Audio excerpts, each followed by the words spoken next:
সুন্দর নৃত্য পরিবেশন করলো তৃষা সিংহ। তৃষা, মঞ্চে থাকো, তোমার পুরস্কার রয়েছে। আবারও 10টি টাকা দিয়ে পুরস্কৃত করলেন সাথী সংঘের সদস্যরা এবং প্রবীর।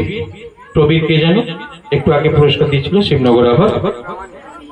প্রবীর প্রামাণিক, প্রবীর প্রামাণিক উনিও 10টি টাকা দিয়ে আশীর্বাদ করলেন শিল্পীকে। ধন্যবাদ ওনাদের জন্য।